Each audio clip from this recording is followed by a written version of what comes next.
إن الحمد لله نحمده ونستعينه ونستغفره ونستهديه ونؤمن به ونتوكل عليه ونعوذ بالله من شرور أنفسنا ومن سيئات أعمالنا من يهده الله فلا مضل له ومن يضلله فلا هادي له وأشهد أن لا إله إلا الله وحده لا شريك له وأشهد أن محمدا عبده ورسوله يا أيها الذين آمنوا اتقوا الله وقولوا قولا سديدا يصلح لكم أعمالكم ويغفر لكم ذنوبكم ومن يطع الله ورسوله فقد فاز فوزا عظيما يا أيها الناس اتقوا ربكم الذي خلقكم من نفس واحدة وخلق منها زوجها وبث منهما رجالا كثيرا ونساء واتقوا الله الذي تساءلون به والأرحام إن الله كان عليكم رقيبا أما بعد برشا علملرني بارلقا كترغان خام o'zini his hurmatin berib turgan Alloh taolaga hamd sanalarimiz, maqtovlarimiz, shukrlarimiz bo'lsin. Hamda Alloh taolaga iymon keltirib, ezgu amallar qilib yashovchilarni bitmas, tukanmas, mangu davom etuvchi jannat ne'matlari, jannat lazzatlari bilan shodlantiruvchi ham Alloh taolaga iymon keltirmishi ham Allah qo'shganlarni o'tamishi, tiyganlardan tiyilmishi, yashaganlarni jahannam azobi bilan qo'rqitushi payg'ambarimiz Muhammad Mustafa sallallohu alayhi vasallamga aytgan salovat sharifalarimiz har vaqt borib erishib tursin. O'zimizga da shu dunyoda yashaganda bir Alloh taolaning o'zinagina itoat etib, qo'shganlarini o'tab, tiyganlardan tiyilib yashovlarimizni Alloh taolo nasib etsin. Ham payg'ambarimizning ummatidan bo'lib, payg'ambarimizning sunnatlarini qilib, shu mu'min musulmon holatda bu dunyodan ko'chishlarimizni Alloh taolo hamma boshqalarimizga da nasib aylasin. Jamoat, agar degan payg'ambarimiz sollallohu alayhi vasallamning turmushini qarasak yoki payg'ambarimizdan so'ng qoluvchi sahobalar, tabi'inlarning turmushlarini qarasak, u vaqtdagi mu'min musulmonlarning turmushlarini ko'z solsak, biz shuni ko'ramiz, shuni anglaymiz. Mu'min musulmonlar ular har vaqtda olda edilar. Mu'min musulmonlar har vaqtda olda, har vaqtda har bir yo'nalish bo'yicha da olda boralar edi.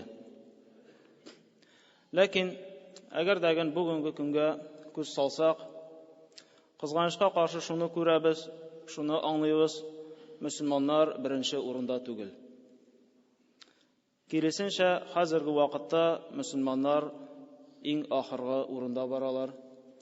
Ham ne uchun so'ng payg'ambarimiz vaqtida musulmonlar shunday holatda edi, hozir musulmonlar shunday holatga qoldi desak, buni haqda albatta bek ko'p so'ylashirga bo'la, uning bek ko'p sabablari bor. Ham shu sabablarning birisi bo'lib tura ul musulmonlarning Allohdan yiroq bo'lulari. Musulmonlarning Allohdan ham Alloh taolaning elchisidan, payg'ambarimizning hadislaridan yiroq bo'lulari ikkinchi turli aytganda biz uni ayta olamiz, musulmonlarning g'aflatda bo'lulari deb. Ham bugun inshaalloh nasib bo'lsa, shu g'aflat haqida so'zlashib ketarmiz. Al-Bag'awi ismli bir olim aytdi, g'aflat dedi, ul ishlarning haqiqatan anglamau. Ishlarning haqiqatan anglamau, chin borlig'ini anglamau, ul g'aflat bo'ladi dedi.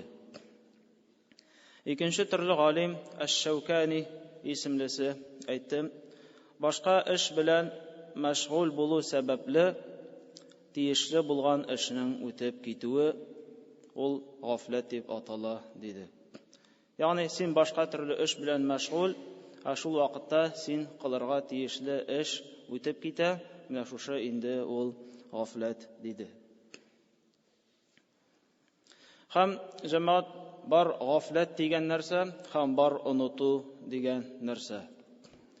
Алар бер-берсенә охшаганнар, ләкин аларның аермалары бар. Оныту ул нәрсәнедер искә төшергәч, нәрсәнедер онытып җибәргәч, һәм инде аны искә төшерсәләр сиңа, син аны аңлыйсың шушы эшнең кирәк икәнлеген. Шушы эшнең эшләргә кирәк булганлыгын аңлау бу инде атала оныту дип. Ягъни адәм баласы һәрберсе дә онытучан, һәрберебез дә онытабыз, һәм оныткач, әгәр дә безнең исебезгә төшерәләр икән, һәм шушы кирәкле эшне, оныткан эшне эшләргә кирәклеген аңлыйбыз икән, бу атала онытылу дип. Гафләт ул онытудан аерылып тора. Гафләт ул эшләргә кирәклеген белеп тә аңа әһәмият бирмәү һәм аны эшләмәү. Син аны беләсең, эшләргә тиешсең, син ул эшне кылырга тиешсең, син ул гамәлне, ләкин аңа әһәмият бирмисең. Аңа әһәмият бирмисең һәм аны үткәреп җибәрәсең. Менә монысы инде аның гафләт һәм монысы әлбәттә бик куркынычлы. Һәм галимнәребез бик күп төрле шушы гафләт хакында сөйләделәр, һәм хәзерге көндә дә сөйлиләр, һәм аны төрләргә бүлделәр, һәм әйттеләр, гафләтнең берничә төре бар диделәр. Һәм без шуның берничәсе хакында гына сөйләшеп китәрбез. Гафләтнең бер төре булып тора ул Аллаһ Тәгаләне искә алудан гафил булу. Аллаһ Тәгаләне искә төшерүдән гафил булу бу беренче төркемгә керә. Аллаһ Тәгалә Коръән Кәримдә әйтте: "Насуллаһа фанасияһум" диде. Алар Аллаһ Тәгаләне оныттылар, һәм Аллаһ та аларны онытыр диде. Алар Аллаһ Тәгаләне оныттылар, ягъни бу дөньяда яшәгән вакытта алар Аллаһ Тәгаләне оныттылар. Аллаһ Тәгаләне искә төшермәделәр, искә алмадылар, һәм кыямәт көнендә дә Аллаһ Тәгалә аларны җәһәннәмгә салып, шулай ук онытыр диде. Ягъни мөэмин мөселман ул бер кайчанда Аллаһ Тәгаләне онытырга тиеш түгел. Ничек инде ул Аллаһ Тәгаләне оныта ала, әгәр дә Аллаһ Тәгалә аны бу дөньяга барлыкка китергән икән? Аллаһ Тәгалә аны бу дөньяга барлыкка китерде. Шушы дөньяда яшәү өчен бөтен булган кирәкле әйберләрен бирде. Һәм Аллаһ Тәгалә ул адәм баласына һидаятны бирде, туры юлны күрсәтте. Ничек иттереп инде адәм баласы Аллаһ хакында оныта ала? Әлбәттә, без мөэмин мөселманнар бер кайчанда Аллаһ Тәгаләне онытырга тиеш түгелбез. Һәр вакытта да Аллаһ Тәгалә хакында уйлап, аның каршысында җавап бирәчәгебез хакында уйлап яшәргә тиешбез. Һәм Аллаһ Тәгалә мөэминнәрнең сыйфатлары хакында Коръән Кәримдә әйтеп китте: "Иннамал муъминуна аллазина иза зукираллаһу ваҗилат кулубухум." Дөреслектә мөэминнәр алар шундыйлар диде Аллаһ Тәгалә. Әгәр дәген Аллаһ Тәгаләне искә төшерсәләр, аларның калпләре тетрәнә диде. Ягъни аларның калпләре уянып китә. Гафләт йокысында булган калпләре уянып китә, әгәр дәген Аллаһ Тәгаләне искә төшерәләр икән диде. Һәм гафләтнең шулай ук башка төрләре һәм чираттагы төре дип әйтергә була, ул үлемнән гафләттә булу. Үлемнән гафләттә булу бу шулай гафләтнең бер төреннән булып тора. Барыбыз да беләбез, һәрберебезнең яшәү микъдары билгеле, һәм шушы микъдар беткәч барыбыз да Аллаһ хузурына күчәбез. Аллаһ Тәгалә шушы үлем хакында әйтеп китте: "Ва җаат сакратул маут бил хакк ذَلِكَ مَا كُنْتَ مِنْهُ تَحِيدِ. Үлем исереклеге хаклык белән килде, диде. Шушы аятка әгәр дә күз салсак, үлем исереклеге хаклык белән килде. Бу аятны алимнәребез күп төрле аңлаталар, ләкин шушы аяттан аңлашыла торган, һәрбер безгә дә аңлашыла торган нәрсә шул: үлем вакыты җиткәч, кеше үлем түшәгендә ятканда, үләргә әзерләнеп яткан вакытта ул хаклыкны аңлый башлый. Хаклыкны аера башлый, нәрсәнең нәрсә булганлыгын бик яхшы аңлый башлый һәм кайда дөрес, кайда хата булганлыгын ул шушы вакытта аңлый башлый. Ягъни үлем исереклеге килеп җиткәч, һәрбер кеше дәгән Аллаһка ышанганы да, ышанмаганы да, иманлысы да, имансызы да һәрберсе аңлый нәрсәнең чынлап торып хак булганлыгын, нәрсәнең чынлап торып батыл булганлыгын. Һәм Аллаһу Тәгалә әйтте: "Зәлика ма кунта минһу тахид", ләкин син аннан шитләшә идең, диде. Һәрбер без дә үлемнән шитләшәбез. Беребез дә үлем астына кермибез, үлемне эзләп беребез дә йөрмибез, һәр вакытта да үлемнән ераграк йөргә тырышабыз. Адәм баласы шулай, үлемнән барбыз да, куркабыз, барбыз да, үлемнән качабыз. Ләкин ничек кенә булса да, күпме генә качсак та, ул безне әлбәттә куып тотачак һәм инде Аллаһ хузурына безне җибәрәчәк. Шуңа күрә мөмин мөселман кешесе ул бер кайчан дагы үлемнән гафил булырга тиеш түгел. Һәр вакытта да үлемебезне искә төшерергә тиешбез. Һәр вакыт аны хакта уйларга тиешбез. Әлбәттә, үлем хакында сөйләү ул рәхәт нәрсәләрдән түгел. Очрашкан вакытта, җыелышкан вакытта, берәр нинди мәҗлес булсын, анда әлбәттә үлем хакында сөйләшергә теләмибез. Әгәр дә үлем хакында сүз китә икән, тизрәк шушы теманы башка якка борып, күңеллерәк булган нәрсәләр хакында сөйләшергә тырышабыз. Бу кешенең табигаты, фитраты. Ләкин ничек кенә булса да без күбрәк шушы ләззәтләрне кисүче нәрсәне һәр вакытта да искә алырга тиешбез. Үлемебезне истә тотып, аңа тиешле дәрәҗәдә һәрберебез дә әзерләнергә тиешбез. Һәм гафләтнең шулай ук шираттагы бер төре булып тора, ул ахираттан да гафләттә булу. Аллаһу Тәгалә шулар хакында әйтте: "Я'ламуна захиран минал хаятид дунья ва хум анил ахирати хум гафилун." Дөнья тормышы өчен кирәкле һәрбер нәрсәне беләләр ди. Ягъни бүгенге көнгә күз салсак, шуны күрәбез. Адәм балалары дөньяда нәрсә файда китерә аларга, нәрсә зыян китерә, һәрбер нәрсә хакында беләләр. Дөнья өчен кирәкле булган, бөтен булган төр гыйлемне дә беләләр адәм балалары. Ягъни дөньяда аларга яшәү ничек җайлырак була, ничек яшәсәләр, нәрсә эшләсәләр, тормышлары иркенәеп китә, дөнья тормышы хакында бөтен нәрсәне дә беләләр ди. Аллаһ Тәгалә әйтә: "Ва хум анил ахирати хум гафилун", ләкин алар ахираттан гафләттә диләр. Ләкин алар ахираттә аларга нәрсә файда китерә, аны хакында белмиләр ди. Әгәр дәген безнең дәген максатыбыз шушы дөнья булса, дөньяны мөмкин хәтлек матур иттереп төзү, дөньяны мөмкин хәтлек яхшы иттереп үзебезгә төзү була икән, һәм ахират хакында әлбәттә уйлап карамыйбыз икән, әлбәттә без шушы аятка керәбез. Шуңа күрә мөмин мөселман ул әлбәттә иң беренче уйларга тиеш үзенең ахираты өчен. Ахираты өчен ул кайгырга тиеш, барлыкка китерде аны Аллаһу Тәгалә ахират өчен.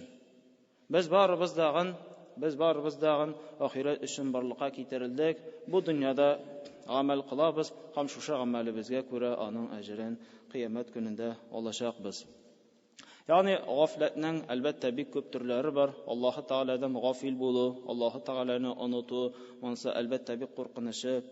Һәм шулай ук үлемне истә тотмау, үлем хакында уйламау, ахирәттә Аллаһу Тәгалә каршына барып җавап бирәчәгебезне уйламау, аны оныту, Әлбәттә, гафләтнең төрләре бик күп. Һәм чираттагы гафләт ул монысы безгә әлбәттә бик кирәге, бик моның хакта әлбәттә бик күп сөйләргә кирәк, бик еш сөйләргә кирәк. Чөнки барыбызның да шушы хәзер әйтеп китәсе нәрсә ул бик аксый. Без монда әлбәттә бик зур кимчелек китерәбез шушы нәрсәдә. Ул да булса намаздан гафләттә булу. Намаздан гафләттә булу монысы әлбәттә шулай ук иң куркынычы. Аллаһ Тәгалә әйтте: فَخَلَفَ مِنْ بَعْدِهِمْ خَلْفٌ أَضَاعُوا الصَّلَاةَ وَاتَّبَعُوا الشَّهَوَاتِ فَسَوْفَ يَلْقَوْنَ غَيًّا. Алардан соң намазларын югалтучылар һәм шәһвәткә иярүче буыннар килде, диде. Һәм шушы аяткә әгәр дә күз салсак, тәфсир галимнәре шушы аят хакында шулай дип әйтәләр: Халфун адагус сала, ягъни халык, намазларын югалткан халык, аның ул шуны әйтәләр ди, намазны вакытыннан кичектереп укучылар хакында сүз бара диләр. Намазны вакытыннан кичереп укучылар хакында сүз бара дип галимнәребез, тәфсир галимнәребез әйтте. Алар диде намазны югалтучылар. Яки икенче төркем галимнәр дә әйтте, алар намазны яки бөтенләй калдыручылар. Намазны яки вакытыннан кичереп укый, казага калдырып укый, яки бөтенләй намазын укымый. Кызганычка каршы бездә дә шушы нәрсә бар. Намазларыбызга әһәмият бирмәү, намазыбызга тиешле дәрәҗәдә намазыбызны кадерләмәү. Ничек иттереп аны Аллаһ Тәгалә кадерләде, аның пәйгамбәре, сахабалар ничек иттереп намазга әһәмият бирделәр, ә без ничек иттереп намазларыбызны башкарабыз. Әлбәттә, моны хакта уйланырга бик кирәк. Әлбәттә, бу бик мөһим нәрсәләрдән, чөнки мөселманны башка халыктан әлбәттә аерылып тора ул бары тик намаз. Шуңа күрә без һәрберебез дә намазыбызга әһәмият бирергә тиешбез. Аны вакытыннан кичектереп укымаска, үз вакытында тиешле дәрәҗәдә укырга һәрберебез дә тырышырга тиешбез. Һәм шушы аятны Аллаһ Тәгалә дәвам итеп әйтте: алар диде намазларын калдырдылар, яки вакытларыннан кичектереп укыдылар, яки бөтенләй намаз укымый торган булдылар. وَاتَّبَعُوا الشَّهَوَاتِ һәм алар үзләренең шәһвәтләренә иярделәр. Үзләренең шәһвәтләренә иярделәр, нәфселәре нәрсә тели, шушы нәрсәне кылдылар, нәфсе өчен генә яшәделәр, шәһвәт өчен, тән тормышы өчен генә алар яшәделәр.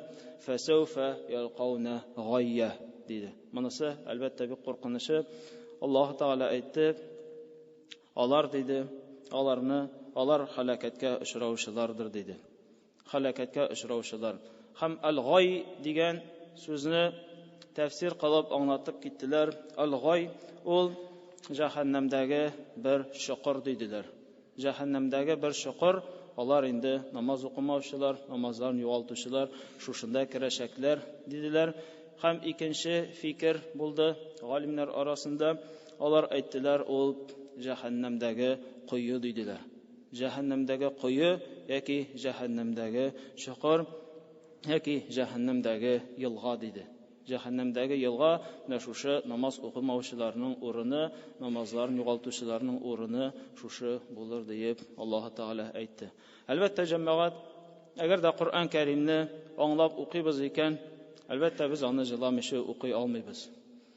Җыламыйча укып алмыйбыз, чөнки Аллаһ Тәгалә әйтте, әгәр дә шушы Коръән Кәримне без тауга иңдергән булсак, ул таудагын куркуыннан бик каты дерелдәр иде, бик каты селкенер иде диде. Ничек иттереп без шушы Коръән хакында уйламыйбыз, фикерләмибез, аның аятлары нәрсә әйткәнен без аңларга теләмибез. Әлбәттә, бу безнең инде мөселманнарның чираттагы югалтулары, ул безнең Коръәннән һәм Коръән гыйлеменнән бик ерак булуларыбыз. Һәм намаз хакында әйтеп киткән идек, намазларны бөтенләй югалту яки намазларны кичектереп уку ул шушы нәрсәгә китерә дигәч, һәм шулай ук намаз эшендә була торган иң мөһим нәрсә Без намазны укырга мөмкинбез, вакытында да башкарырга мөмкинбез. Тиешле шартлар да килеп бетә, намазга әһәмият тә бирергә мөмкинбез. Ләкин намаз эшендә шулай ук бик мөһим булып торган нәрсә бар. Ул да булса хушуклык. Ул да булса чын күңелдән, ихлас күңелдән һәм Аллаһ Тааладан куркып шушы намазны башкару. Аллаһ Таала әйтте: "Кад афлахал муъминун", шушындый мөэминнәр инде уңышка ирештеләр. "Аллазина хум фи салатихим хашиун", кайсылары намазларында хушуклы булдылар диде. Шушы мөэминнәр инде намазларында хушуклы булган, чын ихлас күңелдән, бөтен күңелен биреп һәм Аллаһ ризалыгын өмет итеп башкарган, Аллаһтан куркып башкарган шушы намаз укучылар, алар инде уңышка ирештеләр, алар уңышка ирешүче мөэминнәрдән дип Аллаһ Таала әмер итте. Шуңа күрә әлбәттә без намазыбызга әһәмият бирергә тиешбез, намазыбызда мөмкин хәтлек шушындый хушулык булсын. Әлбәттә сафлар әлхәмдүлилләһ соңгы арада артканнан артып бара, һәр намазда күбәеп бара, әлхәмдүлилләһ сафлар, булар яхшы. Ләкин шушы мәчет тулы булса дагы, шушы мәчеттә ничә кеше генә ул чын күңелен биреп намазны укый икән. Кайсыларыбыз намаз намазны укый башлагач бер нәрсә хакында да уйламыйбыз. Кайсыларыбыз бары тик Аллаһ ризалыгын өмет итеп, чын ихлас күңелдән намазыбызны башкарабыз. Кайсыларыбыз бөтен дөньяны артыбызда калдырабыз намаз укыганда. Әлбәттә бик сирәкләрбез, бик әзләрбез һәм мөэмин мөселман ул һәр вакытта дагы Аллаһ Таала белән нык элемтәдә булырга тиешле. Һәм гафләтләр хакында бик күп сөйләп китәргә була. Намаздан да гафил булу, шушы намазның хушуклыгыннан гафил булу, башка төрле гафләтләр алар әлбәттә бик күп. Һәм ни сәбәптән шушындый гафләт барлыкка килә соң? Ни өчен соң адам баласы бу дөньяга ни өчен барлыкка китерелгәнен оныта? Һәм ни өчен соң шушы гафләткә бирелә дигән вакытта аның берничә төрле сәбәпләре бар диделәр. Һәм шушы сәбәпләрнең беренчесе булып тора, ул фарызларга һәр вакытта да әһәмият биреп бетермәү. Фарызларны тиешле дәрәҗәдә үтәп бармау монысы беренче сәбәбе. Аллаһ Таала фарыз кылды 5 вакыт намаз, аңа кимчелек китерү. Аллаһ Таала фарыз кылды уразаларны, аңа кимчелек китерү. Аллаһ Таала фарыз итеп кылды әти-әниебезгә хәерле сүзләр белән генә эндәшүебезне, шушы эштә кимчелек китерү. Аллаһ Таала тыйган эшләрдән тыелмау һәм Аллаһ Таала кушкан эшләрдә тиешенчә башкармау монысы беренче сәбәбе булып тора диделәр. Һәм икенче сәбәбе ул фарыз гамәлләрдән соң кылына торган нәфил өстәмә гамәлләргә дә әһәмият бирмәү. Әгәр дә үтисең икән, Аллаһ Таала синнән кушкан бөтен гамәлне, фарызларны үтисең икән, син әлбәттә тартылырга тиешсең, бирелергә тиешсең нәфил булган нәрсәләргә дә. Нәфил булган намазларга да өстенлек бирергә кирәк, нәфил булган уразаларга да әлбәттә өстенлек бирергә кирәк. Әгәр дә шушыларга өстенлек бирәбез икән, буларны башкарабыз икән, әлбәттә без гафләттән ерактарак торачакбыз. Һәм әйттеләр, өченче сәбәбе бик төп, бик мөһим булган сәбәбе диделәр, ул калып афәтләре булу диделәр. Калыпта афәтләр булу, монысы аның иң зур сәбәпләреннән кешенең гафләттә булуы. Ягъни калыпның бик күп төрле ширләре булырга мөмкин, калып бик күп төрле төртеп авырырга мөмкин. Шушы авыртулардан, шушы ширләрдән калыпны дәваламау, шушы калыпны шушындый булган ширләрдән чистартмау, бу әлбәттә кешене гафләткә китерә. Һәм шушы ширләрнең дә иң зуры булып тора, аны һәрберебез дә беләбез, ул әлбәттә дөньяны ярату. Дөньяны ярату ул кешене гафләткә китерә торган нәрсәләрнең иң мөһиме булып тора. Чөнки Аллаһ Таала әйтте Коръән Кәримдә: "Ман кана юридул хаятад дунья ва зинатаха, нуффи илейхим аъмалахум фиха ва хум фиха ла юбхасун." диде. Кем бу дөньяны һәм аның матурлыкларын гына теләсә, Аларга бу дөньяда ук кылган гамәлләренең әҗерен тулысынча биреп бетерербез. Ва хум ла юбхасун, бер изгелекләре дә онытылмас диде. Ягъни кемнең уй фикере шушы дөнья өчен генә яшәү, шушы дөньяда күбрәк байлык җыю, әгәр дәгән кешенең нияте шушы дөнья гына икән, әлбәттә Аллаһ Тәгалә бу кешенең кылган хәерле гамәлләренә күрә бүләген, әҗерен әлбәттә шушы дөньяда бирәчәк. Шушы дөньяда бирәчәк, ул кешенең тормышы киң булачак, тормышы иркен, мул булачак диде Аллаһ Тәгалә. Ва хум фиха ла юбхасун, һәм алар дөньяда вакытта бер дә кимсетелмәсләр диде. Ягъни нәрсә тели адәм баласы, Аллаһ Тәгалә аңа шушы дөньяда кылган изгелекләренә күрә әҗерен шушы дөньяда ук биреп бетерер диде. Дөньяда ук биреп бетерер диде. Улаика аллазина лайса лахум фил ахирати илля ан-нар ва хабита ма санау фиха ва батилун ма кану яъмалун.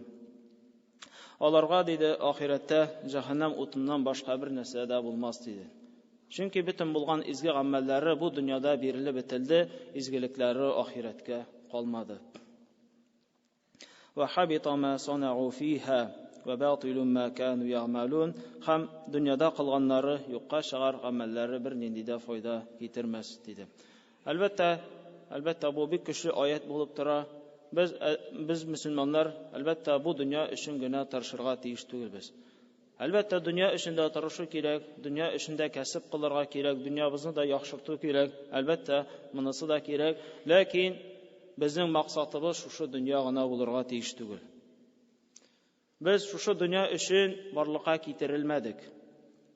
Без ахират өчен барлыкка китерелдек, һәм шуңа күрә дөньябызны кулланырга тиешбез. Ахиратта урыныбыз хәерле, тормышыбыз хәерле булсын өчен, шуңа күрә бер кайчанда мөмин мөселманның уй фикере ул шушы дөнья белән генә шикләнергә тиеш түгел. Чөнки Аллаһ Тәгалә әйткән иде Коръән Кәримдә: "Ва лaqad zara'na li jahannama kathiran min al-jinni wal-ins lahum qulubun la yafqahuna biha wa lahum a'yunun la yubsiruna biha wa lahum adhanun la yasma'una biha ulaika kal-an'ami bal hum adall ulaika humul ghafilun." Шулай ук Аллаһ Тәгалә әйтеп китте бик куркыныч бер аятында: "Без җәһәннәм өчен бик күп җиннәрне һәм кешеләрне барлыкка китердек." Ягъни Аллаһ Тәгалә махсус җәһәннәм өчен бик күп җиннәрне һәм бик күп кешеләрне барлыкка китердем дип әйтә. Аларның калебләре бар, ләкин алар аңламыйлар. Аларның күзләре бар, ләкин алар күрмиләр. Һәм аларның колаклары да бар, ләкин ишетмиләр. Алар хайваннар шикелле, бәлки тагында адашудадыр. Алар гафләттә булучылар, диде Аллаһ Тәгалә. Әгәр дә шушы аятка карасак, шушы аяттан аңлыйбыз, Аллаһ Тәгалә бик күп адәм балаларын һәм бик күп җиннәрне барлыкка китерде җәһәннәмдә булсыннар өчен. Әлбәттә, без моны туры мәгънәсендә аңларга тиеш түгелбез. Ягъни Аллаһ Тәгалә сиңа насыйп кылды, мәсәлән, җәһәннәмгә кергә дип, син инде җәһәннәмгә керәсең дип, әлбәттә булай аңлау дөрес булмый. Без бу аятны шулай ук дөрес иттереп аңларга тиешбез. Ягъни Аллаһ Тәгалә адәм балаларын барлыкка китергәнче үк 50 мең ел элек алдан язып куйды, нинди адәм баласы нинди гамәлләр кылып яшәячәген, нинди юлны сайлаячагын, һидаятнеме яки башкасынмы, һәм җәннәттә булачакмы, җәһәннәмдә булачакмы икәнлеген Аллаһ Тәгалә адәм балалары барлыкка килгәнче 50 мең ел элек үк алдан ук язып куйды. Һәм әгәр дәген җәһәннәмгә керүче кеше, әлбәттә, аның сайлау мөмкинчелеге бар иде. Аңа аңлаттылар, аңа сөйләделәр, ислам дине хакында туры юлны күрсәттеләр, ләкин ул шушыны кабул итмәде. Ләкин ул аны кабул итмәде, кабул итәргә теләмәде, эшләргә үтәргә теләмәде, һәм шул сәбәпле ул җәһәннәмле булды. Ягъни Аллаһ Тәгалә һәрбер безгә дә сайлау мөмкинчелеге бирә, Һәм инде Аллаһ Таала әйтте, бик күпләр шушы җәһәннәм юлын сайлаячаклар һәм җәһәннәмдә мәңге калачаклар диде. Әлбәттә, бу бик куркыныч нәрсәләр хакында бара. Һәм Аллаһ Таала алар хакында әйтте, аларның колаклары бар, ләкин алар ишетмиләр. Син күпме генә аларга сөйләсәң дә, күпме генә вагыз-насихатларны аларга ирештерергә, тыңлатырга теләсәң дә, алар аның белән файдаланмыйлар. Аларның күзләре бар, күпме генә күрсәтсәң дә туры юлны, алар шушы туры юлны күрмәсләр, диде. Һәм аларның калебләре бар, ләкин алар уйламыйлар, фикерләмиләр. Алар, диде, хайваннар шикелле, диде. Ягъни алар ашау-эчү хакында гына, шушы тән ләззәтләре хакында гына уйлыйлар. Ягъни хайваннар шикелле диюен шулай тәртип ансын тәфсир кылдылар. Бәлхум адал, ләкин әле алар хайваннардан да адашканрак дигәнен ничек аңларга дигән вакытта, иманга чакырган вакытта дип ансын аңларга кирәк. Чөнки, мәсәлән, хайван ул көтүченең сүзен ишетә. Әгәр дә көтүче үзенең көтүенә нәрсә дә булса кычкыра икән, нәрсә дә булса әйтә икән, әлбәттә көтүдә булган сыерлар булсын, сарыклар булсын, көтүченең әйткән сүзен ишетәләр. Әлбәттә ишетәләр. Ләкин алар көтүченең нәрсә әйткәнен аңламыйлар. Нәрсә әйткәнен аңламыйлар. Һәм шушы адәм балалар да нәкъ шушындый хайваннар шикелле ди, аларга аңлатасың, әйтәсең ди, алар сине әлбәттә яхшы ишетәләр. Алар сине ишетәләр, ләкин алар аңламыйлар синең нәрсә әйткәнеңне. Нәрсә әйткәнеңне аңламыйлар, нәрсә әйтергә теләгәнеңне аңламыйлар ди. Чөнки хайваннардан да адашканрак диюнең шул мәгънәсе бар. Хайваннар алар кайвакыт көтүченең сүзен аңларга мөмкиннәр. Ягъни көтүче нәрсәдер аннан әмер итә, каядыр барырга куша, һәм мәсәлән хайван аны аңларга мөмкин. Ләкин диде, алар хайваннардан да адашкан, нәрсә әйткәнне алар ишетсәләр дә аңламыйлар, алар гафләттә булучылар диде. Ягъни гафләт хакында әлбәттә бик күп сөйләргә була. Бу хәзерге вакыттагы, хәзерге җәмгыятьтәге бик киң таралган шир, бик күп таралган шир. Һәм без мөселманнар әлбәттә шушы ширдән еракта булырга тиешбез, җәмгыятебезнең шушы ширдән түзекләргә тиешбез. Һәм Аллаһ Таала һәм башкаларыбызга да гафләт ширеннән ерактарак булып, Аллаһ Таала белән элемтәләребезне ныгытырга һәм башкаларыбызга да насыйп әйләсен. Бу дөньяда Аллаһ Таала белән изге гамәлдә булып, изге элемтәдә булып, үзенең кушканнарын үтәп, тыйганнардан тыелып яшәүчеләрдән буларыбызны Аллаһ Таала һәм башкаларыбызга да насыйп әйләсен. Баракаллаһу лана ва лакум фил Qur'анил азим ва нафa'на ва iyyakum bil ayati ваз зикрил хаким. Иннаху хувал гафурur рахим, аль-джавадул карим, аль-алиюл азим, ас-сами'уд дуа.